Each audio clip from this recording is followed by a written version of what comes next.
सिहाई सूख नहीं पाती है अखबारों की और खबर आ जाती है बलात्कारों की।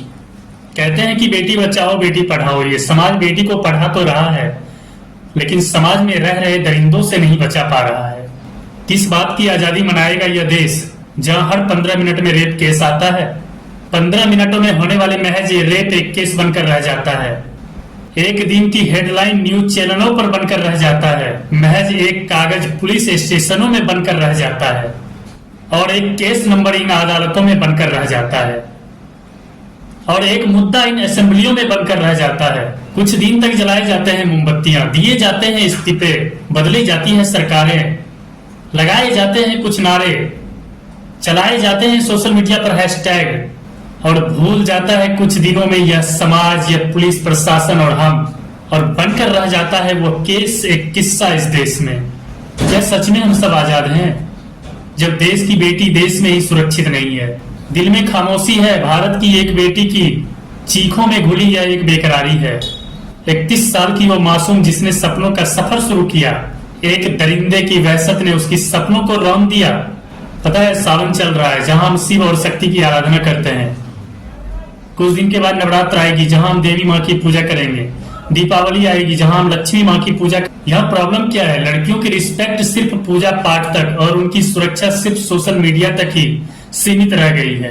पता नहीं हाथों में मोमबत्ती पकड़ना किसने सिखा दिया, वरना नारी के सम्मान के लिए और स्त्री पर अत्याचार होने पर रामायण और महाभारत जैसे बड़े युद्ध हो गए। ये वही भारत की संस्कृति है। अगर न्याय कलम से मिलता तो फिर इतिहास तलवारों से नहीं लिखा जाता। हम सबने तो आजादी का जश्न मना लिए, पर उस घर में क्या बीत रही होगी जिसकी बेटी को दरिंदगी से बलात्कारियों ने लहूलुहान करके मार दिया। क्या सचमुच में देश को आजाद कहना चाहिए?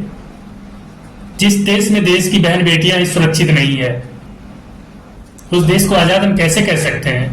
देश को आजाद हुए भले आज 78 साल हो गए, पर देश की बेटियां आज भी आजाद नहीं है।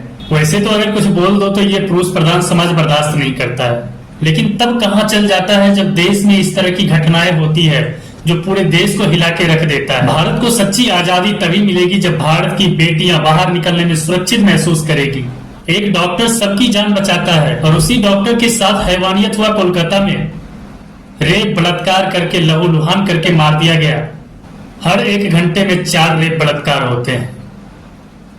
हर दिन 80 से 90 केस रेप बलात्कार के दर्ज किए जाते हैं। क्या फायदा इस आजादी का जब लोगों की रक्षा करने वाला खुद ही सुरक्षित नहीं है? क्या कहेंगे उस पिता से जिसने अपनी बेटी को सरकारी अस्पतालों में देश की सेवा के लिए भेजा और हम लोग उनकी रक्षा नहीं कर पाए? आए दिन इस तरह की घटनाएं हो रही है जो देश को झकझोर के रख देता है। ये कानून, ये सिस्टम रेपिस्ट और बलात्कारियों को क्यों नहीं ऑन द स्पॉट एनकाउंटर करती है? आज से कुछ दिन पहले मणिपुर में लड़कियों को नंगा रोड पे दौड़ाया गया, पीटा गया, मारा गया, नंगा उसे घुमाया गया। सबने सोशल मीडिया पे आवाज उठाया। क्या हुआ? निर्भया कांड आप सबको याद होगा। उस बच्ची को रेप बलात्कार करके मार दिया गया। लोग कहते हैं छोटी कपड़ों पे। छोटी सोच रखने वाले लोगों से मैं ये कहना चाहता हूं कि 12 साल से नीचे की बच्ची कौन सी छोटे कपड़े पहन के रोड पे चलती है भाई? जो 12 साल की कम एज की लड़कियों के साथ जो रेप बलात्कार हो रहे हैं वो कौन सी छोटी कपड़ियों पहन के चलते हैं? देश में एक ऐसा कानून बने जो रेप और बलात्कारियों को सीधा एनकाउंटर हो। हम लोग मोमबत्तियां जला लेंगे, धरना प्रदर्शन कर लेंगे, लेकिन कुछ दिन के बाद फिर बोल जाएंगे, फिर एक नया केस आ जाता है जो पूरे देश को झकझोर के रख देता है। ये वही देश की संस्कृति है जहां नारी के सम्मान के लिए लंका दहन और महाभारत जैसे युद्ध हो गए। जब आप अपनी बहन के लिए शेर बन सकते हैं तो दूसरों की बहन के लिए कुत्ता मत बनिए प्लीज। उसके लिए भी शेर रहिए ताकि वो भी आपके बगल में खड़ा हो ना तो सुरक्षित महसूस करे। अजीब समाज हो गया है यार। देश आजाद तभी होगा जब देश की बहन बेटियां सुरक्षित होगी, देश का हर एक नागरिक सुरक्षित होगा। इस तरह की रेप बलात्कार जैसी घटनाएं पूरे देश को झकझोर के रख दिया है।